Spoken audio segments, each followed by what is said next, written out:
ደስታዬን የማካፍሎት ሚስጥሬን የማውጋውት ሲከፋኝ ልቤን የማጫውቶት ቤተኛው ነኝ። ይህ ፕሮግራም ቤተኛው ነው። ቤተኛ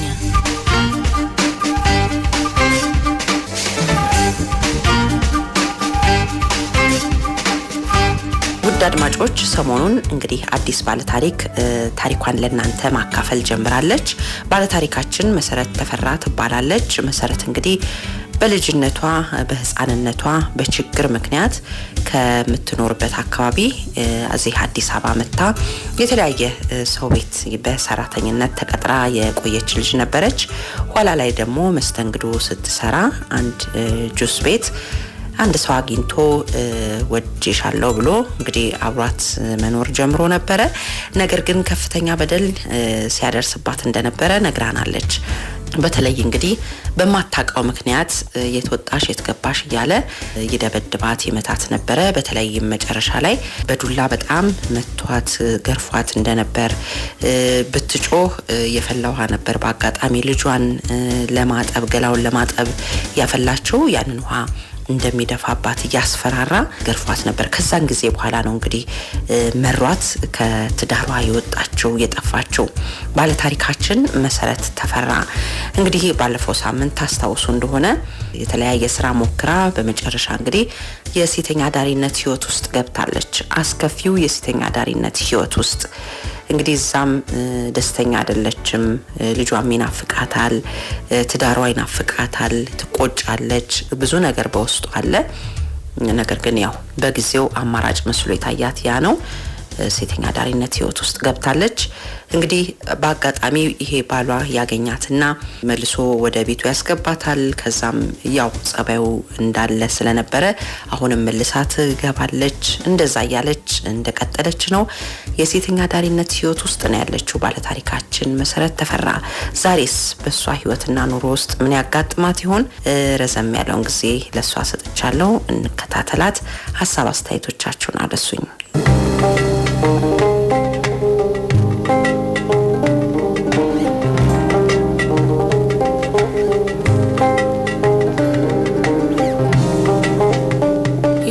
ደንበኛ የነበርና ወደ 2 ላዝናናሽ ብሎ ይዞ ይመጣ።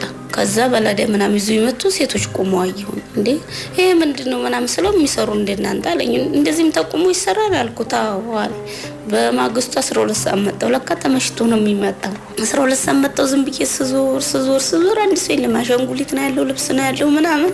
ከዛ እያልኩ ይላልኩ አንዳንዴ ደግሞ አንዱ ለጃምቦላለው ድራፍት ቤት ገባና እንዲመሽልኝ ሰዓት እንደሚወጣ እንደሚቆም አላቅም ነበር። እና ከዛ እያልኩ እዛ አንድ 2 ስል መስል እዛው ጃምቦ ቤት ስገባ እዛን ኮንዶችን መስል ተላመርኩኝ። ያው ስራ ካጣሁኝ ወጣ ስል ሴቶች ቆሞ አገኛለሁ። እነሱ ጋር ጠጋብያ ነጋለሁ። ከዛ ብርዱን አልቻልኩተው ነበር። የመጀመሪያ ጊዜ እንዲህ እስከመለምደው ምናምን አልጋ ሁሉ ያስኩታኛለሁ። ስራ የለም ከተባለ ብርዱን በቃ አልችለውም ነበር። ከ2 ሰዓት በኋላ ከ2 ተኩል በኋላ 3 ሰዓት ነው የሚመጣው ሲሉ እንደዛ መንጣት ጀመርኩ። ደስ አይልም። እጅ ዝም ብዬ መቆም እኔ አንዳንዴ ሳልጠጣ ሁሉ አልቆም። በቃ ነቀማለሁ። ማታ ጠጥቼ ነው አለዛ በቃ ያስጠላኛል። እንጃ ህይወቱም ስለሚያስጠላ በኖርማን ቆሜም አላቅም። መቆም እንትን አለለ። በቃ መጠጥ ከጠጣው በቃ ድፍረት ይኖረኛል። በድፍረት እቆማለሁ። ሰዎችም ሲያናግሩኝ በድፍረት አናግራለሁ። መጠጥ ትንሽ ከጠጣው እንጂ ሳልጠጣ አልቆም። ስጠጣ ነው ድፍረት ራሱ የሚኖረኝ እና ሰው የሆንኩ ሁሉ አይመስለኝም። እንደ ጅብት በለሊት ወጥቼ ጧት ነው የምገባው። ማታ አምሽቼ ሰው አየኛ ላይ ብዬ ነው የምወጣው። ጧትም እንደገና ሰው አየኛ ላይ ብዬ ነው የምገባው። ማህበራዊ ኑሮ አልቀላቀልም። ለምን እቺ እንደዚህ ነች ብለው ይሉኛል ብዬ ስለምፈራ ለመኖር ራሱ እንጂ ይከብዳል ብቻ በጣም። እና ከጎኔም ሰው ስለሌለ አይዞሽ የሚለኝ የለም። በዛ የተነሳ ነው እንጂ ህይወቱ በጣም ያስጠላል። እና ደግሞ ትምህርትም አልተማርኩም እኔ። አሁን የሆነች ነገር እንኳን ለመስራት ትምህርት ይጠይቃል። በቃ ይታየ ነገር ይሄ ነው። በሰዓቱ ከጎኔ ሰው ስለሌለ አይዞሽ የሚረዳኝ ሰው ስለሌለ አንዴ ወደ መጠጥና ወደ እንትን ውስጥ ስገባበት በቃ በዛው በይባ ያለኝ 12 ሰዓት ሳይሆን ሰው ሳይ ነው የምገባው። እንዲያውኝ አልፈልግም በቃ ስለምሳቀቅ ሰፈሩም ውስጥ አሁን እቺ እንዲነች እንዳይሉኝ ማታ 3 ሰዓት እወጣለሁ። ሁሉም ግብት ሲል ቀስ ብዬ እወጣለሁ ስለምሳቀቅ። ማህበራዊ ኑሮ ለበዓል ሲጠሩኝም አልሄድም። እኔም አልጠራም። እንደዚህ አይነት ሴቶች አንዳንዴ ካሉ ብቻ ነው ከዛ ውጪ እንደዚህ ኖርማል ሰው ጋር እንደዚህ ማህበራዊ ኑሮ አልቀርም። የሆነ ውስጤን ካወቁ ይሰርቡኛል ወይ የሆነ ነገር ይሉኛል ብዬ ስለማስብ ራሴን አስከብሬ በኖርስ ብዬ ራሴን ተገድቤ እኖራለሁ። ልጋብዝሽ ካሉኝ እንጠጣለሁ። ቁጭ ብዬ ስጠጣ ነው ማድር። መጀመሪያ እንኳን ብሩን በቃ ሳገኝ ምን ስል ከዛሬ ከነገ ያዘዘርግ ይወጣለሁ ብዬ ነበር። ብሩም እንትን ሲለኝ ከዛ እያልኩ እየቆየሁ ስመጣ በቃ 2 አመት ሲያልፈኝማ በቃ ምንም የመውጣቱም እንትኑም የለኝም። በቃ እዛው ሰራለሁ፣ በላለሁ፣ ጠጣለሁ በቃ ሌላ ምንም እንትን የለኝም። ብዙ አይነት ሰው አለ። ብሬን ከፍዬ ነው የሚሉ አሉ። ብሬን ከፍዬ ነው አተኝም የሚል አለ። እና በዛ ሰዓት በቃ ያናድዱሻል።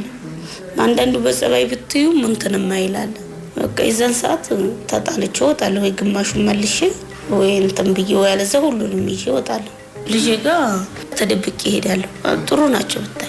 ከዛ ተለሱ በሌለ ሰዓት ነይሉኛል፣ ሄዳለሁ። ልጄን አይቼ እመጣለሁ። በዓል ሲሆን ልብስ ቡና ምናምን ለሴትዮዋ ይዤ እሄዳለሁ። ልጄ እንትን እንዲሉልኝ። ከዛ ሲሄድ ለሳቸው ቡና ስኳር፣ ለልጄ ልብስ ጫማ ምናምን ገዛለታለሁ። ሂጂ እሱ በሌለ ሰዓት አይቼው እመጣለሁ። እናቴ መጣች ምናምን ብሎ ደስ ይለዋል። ያው ለጓደኞቹም እናቴ መጣች ምናምን ይላል። ከልጄ ጋር አልተለያየሁም። ከባሌም ጋር ብርቅም በድብቅ እየሄድኩኝ እነሱ ምን እሱ እንደሆነ ጥፋተኛ ተረዱ። መጀመሪያ አልተረዱኝም ነበር በፊት። በቃ ከዛ በድብቅ እየሄድኩ ያለው እዛው እነሱ ጋር ስለማይኖር እሱ ድንገት እንዳይመጣ የለም ይሉኛል። ሂጄ እነሱ ጋር ውዬ እመጣለሁ። የበዓል ጊዜም እነሱ ጋር ለአዲስ ዓመትም ለምንም እነሱ ጋር ሂጄ ነው የምውለው። ልጄ ደስ ይለዋል። እሁድ እሁድ ነው ረፍቴ ብዬ እነሱን ጋር መሄደው እሁድ እሁድ ነው። በዓል ያልሆነ ጊዜ እሁድ እሁድ ነው ረፍቴ። ወዴት ነው የምትሰሪው ሲሉኝ አቅጣጫውን ስለማላውቀው ወደ ሜክሲኮ እላቸዋለሁ። በስተንግዶ ካፌ ምናምን ነው ያልኳቸው። ልጄን አጫውቼ እነሱን ጋር ተጫውቼ ምናምን እመጣለሁ። አንድ ቀን 10 አመት ይሆናል። ያኔ ደውልላት ሲሉት ደውሎ ነገረኝ። አርፏል አለኝ። አባቴ አርፏል አለኝ። እንደነገጥኩ ስልሽ እንዲከፎን አልፈልግም፣ ቢኖር ደስ ይለኛል። እኔም አለቀስኩ። ከዛ ሄድኩኝ። ልጅ ጓደኛ ነበር፣ ሄድን አብረን። ከዛ ሲሄድም እውነትም አርፏል። ከዛም በቃ ለሶስት ከሰለስቱ እስከ ምናምን ቆየሁ እነሱ ጋር። በቃ እነሱ ጋር ቆይቼ ያው ተቀብሮም እስከ ሰለስቱ ምናምን ቆየሁ። ስራ አስፈቅጄ ነው ብዬ እነሱ ጋር ከረምኩ። እዛው ወደ ቤትም ሳልመጣ ምንም ሳልል እዛው እነሱ ጋር ከረምኩ። ልጅም ስላለ ምንም እነሱም ጥሩ ስለሆኑ ከዛ ሰለስቱ ሲወጣ ምናምን መጣሁኝ። እኔንም ማሰቃይቶ ራሱም ተሰቃይቶ ነው። ወይን እንዴና ኑሯል ነው ወይ ተቶኝ። ሰው እኮ ካልተፈላለግሽም እኮ ችግር የለውም። አሁን እሱ ይፈልገኛል ነው ይቀጠቅጠኛል። ሰላማዊ ኑሮ ቤት ውስጥ የለኝ። በቃ ምንም ነገር የሚያደርግልኝ ነገር የለም። ልብስም እንዲያለብስ ነው የሚያደርገኝ። ልብስ ሁሉ ይቀደን፣ ሽንት ቤትም ቀጥቶብኛል። እንደዚህ ለሱ አማረበት ምንም ከተባለ ይቀደን። እሱም ለራሱም እንትን ሳይል እኔንም አሰቃይቶ እኔንም ያልሆነ ቦታ ውስጥ ቀጥቶ ለራሱም ሳይሻሻል ማረፉ ግን እንትን ብሎኛል። የኔንም ህይወት አበላሽቶ የልጄንም ለራሱም ሳይሆን የኔንም ህይወት እንዳልሆነ ነው ያደረገኝ። ገና በልጅነቴ ምንም ሳላይ ነው እንትን ያልኩት። ከሱ በፊት ስልሽ ወንድም አላውቅም ከቤተሰብ እንደወጣሁ እና ወንድ ራሱ አሁን እኔ አላምንም። ዘርሽ ነው ከሱ ምንም አላውቅም አላምንም ወንድም እና እኔን ህይወትም አበላሽቶ እንትን ማለቱ ያሳዝነኛል። እንደዛ ልጄንም አጉል አድርጎት ወይ ከልጄ ጋር ኖርኩ ከልጄም ጋር በተነ እኔ ልጄም ፍቅር ሳላቅ ልጄ ማደጉን ቆጨኝ።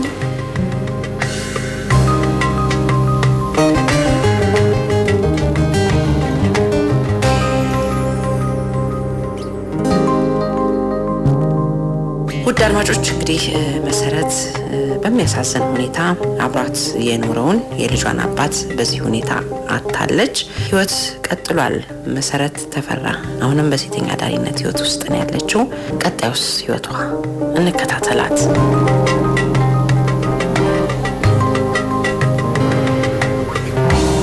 አንድ ቀን እኔን ስራ እየሰራው 22 አካባቢ 3 ናቸውና መኪናው እየቆመ ፊት ለፊት እንትን እያለ ነው እና ሌሎች ሴቶች ይሸሿቸዋል። ሲመጡ ምናምን እነሱን ይሸሿቸዋል። ከዛ ደግሞ ስራችን ሊዘጉብን መጡ ምናምን ይላሉ። ከዛ እኔን እንደዚህ ሲያናግሩ ምናምን እኔ የሚደግፈኝ ሰው ብቻ ነበር የምፈልገው ከዛ ህይወት ለመውጣት። ከጎኔ አይዞሽ ብሎ እንደው የቤት ኪራይ እንኳን የሚችልልኝ ነበር የምፈልገው። አሁን እንደዚህ አይነት ድርጅት አለ እዛ ነኝና ያው ስራ እንትን እንላችኋለን ከዚህ ህይወት እናወጣችኋለን ከዚህ ህይወት ልናወጣሽ ነው የምፈልገው እና እንደዚህ አይነት ቦታ ነይ ምናምን ብሎ ስልክ ቁጥር ሰጡኝ። ደሞዝ ስንት ነው አልኳቸው። ያው ደሞዝ ባይባልም ስንት ነው ብሩ አልኳቸው። ስንት ነው ብሩ ስላቸው 2500 አሉኝ። ይዘክሲ 2500 ሲሉ ቤት ኪራይም እንደዛው ነው የምከፍለው።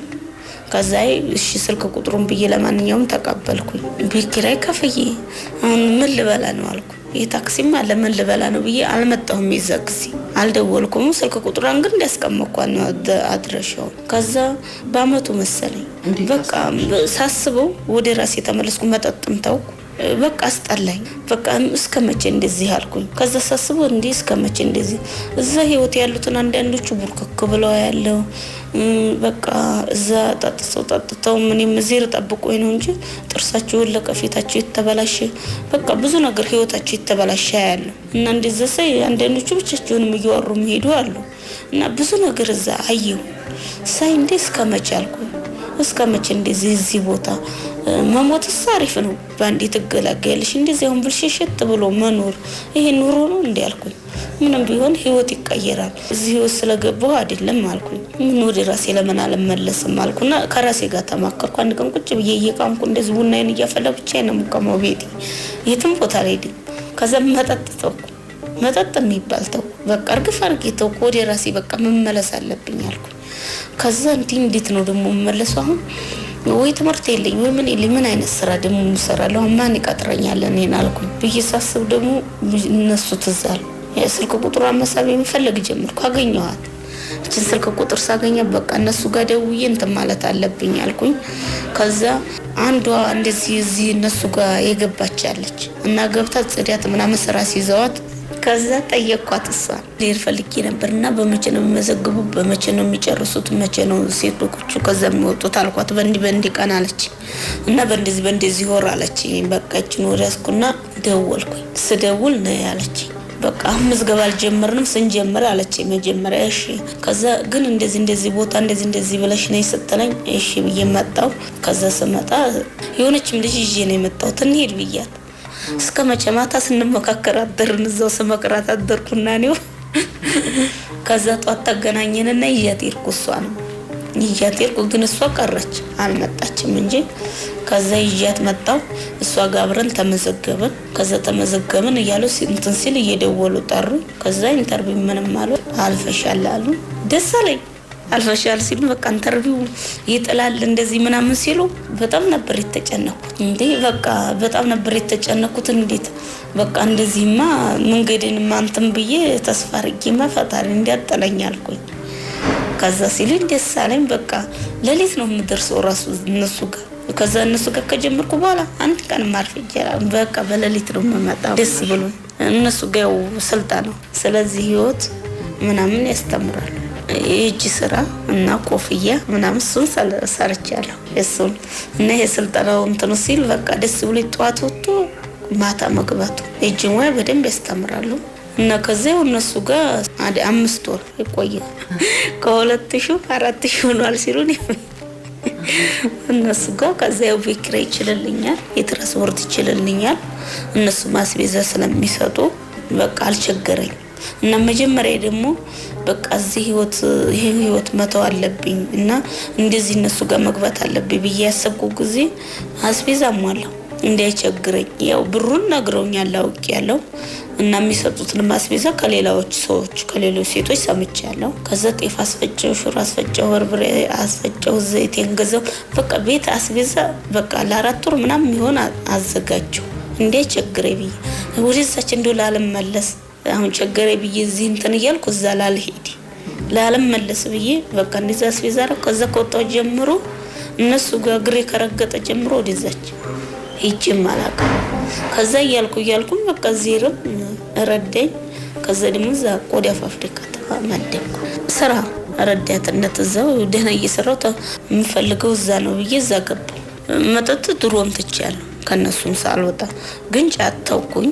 በቃ ሁሉ ነገር ወደ ራሴ ተመለስኩ። በቃ ማህበራዊ ኑሮ ከሰዎች ጋር መኖር፣ ቀንም እንደፈለኩ ገብቼ መውጣት፣ ግቢ ውስጥም እንደፈለኩ በቃ ከነሱ እኩል ነኝ። እኔም እነሱ ጋር እንደነሱ ነው ወጥቼ የምገባው። በቃ ጧትም ቦርሳዬን ይዤ ለባብሼ ወደ ስራ እሄዳለሁ። ማታም ከነሱ ጋር አብሬ እመጣለሁ እና በቃ ደስተኛ ሆኜ እየኖርኩ ነበር።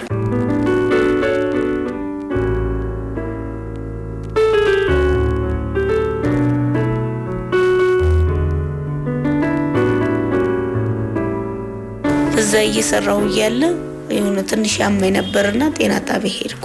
ማህፀኔ እና ጎኔንም ያመኛል። በቃ እዛ ቁጭ ብዬ ሰራሁ። ወንበር ላይ ድርቅ ያለ እንጨት ነው። እዛ ቁጭ ስል በጣም ያመኛል። ከዛ ጤና ጣቢያ ሲሄድ አባላዘር ነው አሉኝ መጀመሪያ። ከዛ እና አባላዘር አንድ መርፌና ኪኒን ሰጡኝ። እሱንም ወስጄ አልተወኝም። አሁንም አልተወኝም ብዬ ሄድኩኝ። አሁን ሲሄድ እንደገና መረመሩኝና ደግሞ እንደገና 28 መርፌ ያዘዙልኝ። 28 መርፌም ተወግቼ ያው የለም። እንደገና ድጋሜ ደግሞ ሲሄድ ሲመረመር ደሜ ላይ ምንም አባላዘር የለም፣ ምንም የለም። ከዛ ፈሳሽ አለ እና ደሙ አይቆም።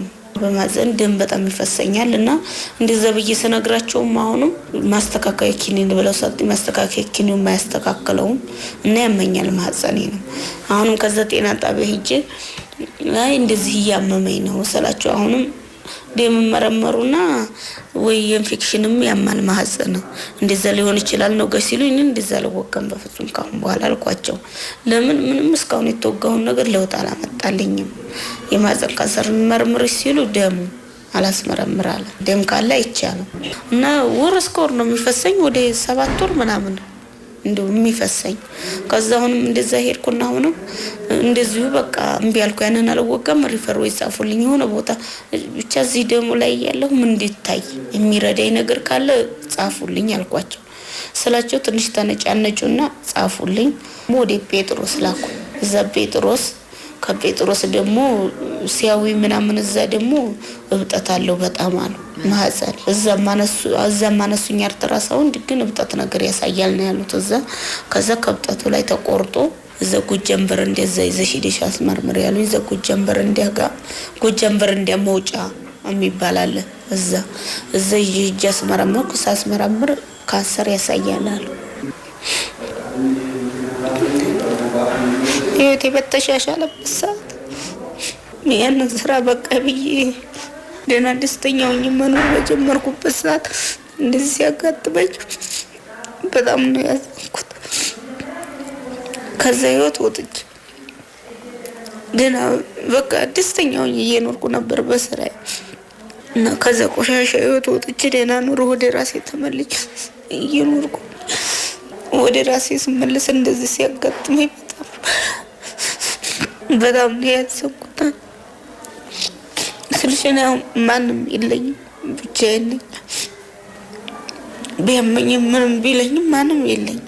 እንደዚህ አሁን ደህና ኑሮ እየኖርኩ እንደዚህ በመሆኔ በጣም ነው የተሰማኝ። አሁን ጥቁር አንበሳ እንትን እየተከታተልኩ ነውና ለድርጅቱ ወዲያው እንድትባርኩ ነው የነገርኳቸው።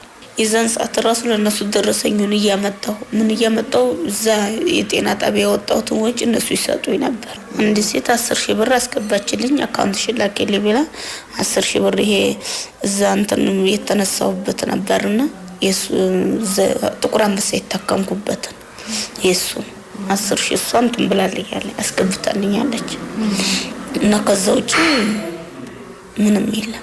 ስራ ካቆረጥኩ ቆይ ወደ 4 ወር ሊሆነ አያሰራኝም። ያመኛል በጣም ወገቤን። አሁን ራሱ ማስታገሻ ወስጄ ማስታገሻ በ400 ብር አለ የሚገዛ በ2 ቀን በ3 ቀን እሱን እየገዛው ነው እና ደምም በጣም ይፈሰኛል ቁስለት ስላለው እና ስራውን አያሰራኝም።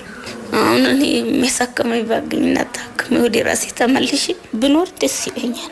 ደህና በቃ ወደ ራሴ ተመልሼ የሰውኛ ስሜት ተሰምቶኝ በቃ ደስተኛ ሆኜ በምኖርበት ሰዓት እንደዚህ ሲያጋጥመኝ በጣም ነው የሚያሳዝነው። ጤና ተመልሶ ታክሜ ድኜ የራሴ የሆነች ምግብ ቤት ኖሮኝ ራሴን እንትን ብዬ ብኖር ደስ ይለኛል። በቃ ራሴን ችዬ እንደዛ ብኖር ደስ ይለኛል። ልጅሽ አሁን ስንት አመቱ ነው? ልጅ አሁን 18 እንደዚህ መታመም ምናምን ነግሬው በጣም ነው ያዘነው ነገርኩትና ባለፈውም ጥቁር አንበሳ አካሄደ ብዬው አብሬ ሄድኩ። ብቻዬን ስለሆንኩ ሰው የለኝም ከሱ ውጪ። ከዛ ለነሱም ነገርኳቸው ችግር የለውም አሉኝ። ያው እነሱ ስላሳደጉ ስልሽ ናና ብዬም እንዲከፋቸውም አልፈልግም። ያው ልጅም በጣም ከፍቶታል። እኔ አባቱን ማጥቶኝ ማጣ ስለመሰለው መሰለኝ 10 ነው የሚደውልልኝ። ደህና ነሽ እንዴት ነሽ ምን አሉሽ ምናምን ይላል እና ተጨንቋል እሱ ራሱ። እኔ እንደውም አልነግረውም ብዬ ደብቄው ነበር። ከዛ ሁሉ ንገሪው ሲሉ እንጂ አልነግረውም ብዬ ነበር። ለምን እንዲጨነቅ አልፈለኩም። ጥሩ ግንኙነት አለ ከልጅ ጋር እነሱ ጋር ቢያድግም እኔ ጋር በጣም ጥሩ ግንኙነት አለ። እኔ ጋርም እየመጣም ያድራል። ያው ስልሽ ይሄ በሽታ በጣም መጥፎ በሽታ ነው። ካንሰር ሲባል ያው እንደሚገል ነው የሚታወቀው። አሁን እሱ ያንን እንትን ያው ብር ምንም ስለሌለ ከየትስ አምጥታ ትድናለች ብሎ ያስባል። አሁን ይሄ ራሱ ለሱ ጭንቀት ነው።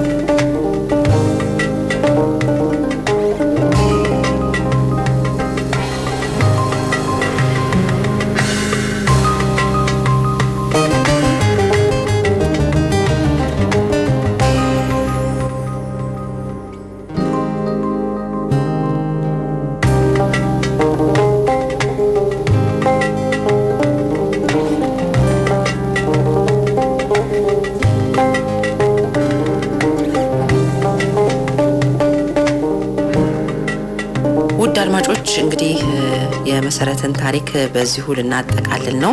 እንግዲህ መሰረት ያንን ህይወት እርግፍ አርጋ ተታ እልልታ ወመን አት ሪስክ የሚባል ድርጅት አግኝታ በእነሱ ብዙ ህይወቷ ተቀይሮ ስራ አግኝታ አሁን ለጊዜው ከስራ ወጥታለች። በህመም ምክንያት ማለት ነው። የማህፀን ካንሰር አለብሽ ተብላ ያንን ህክምና እየተከታተለች ነው። በጣም ብዙ ነገር ተቸግራለች። እውነት ለመናገር የሚታዘዙላት ምርመራዎችን ለማድረግ ራሱ ከዚህ ከድርጅቱ እልልታ ያግዛት ነበረ። አሁን ከሱ አቅም በላይ ሆኗል። ምናልባት የሷን ታሪክ ሰምታችሁ ማገዝ መርዳት የምትፈልጉ ሰዎች በጣም በደስታ እንቀበላለን። የሷንም ስልክ ልንሰጣችሁ ልናገናኛችሁ እንችላለን። ጤናዋ ሲመለስ ደግሞ ወደ ስራ የምትገባበት አጋጣሚ ይኖራል ብዬ አስባለሁ። ውድ አድማጮች ሀሳብ አስተያየቶቻችሁን መስጠት ትችላላችሁ። ለማስታወስ ያህል 0946 34 94 44 ወይም 0936 80 30 80 ላይ እንገኛለን። አሁን ወደ ቀጣዩ ዝግጅት ወስዳችኋለሁ። ደስታዬን የማካፍሎት፣ ሚስጥሬን የማውጋዎት፣ ሲከፋኝ ልቤን የማጫውቶት ቤተኛው ነኝ። ይህ ፕሮግራም ቤተኛው ነው። ቤተኛ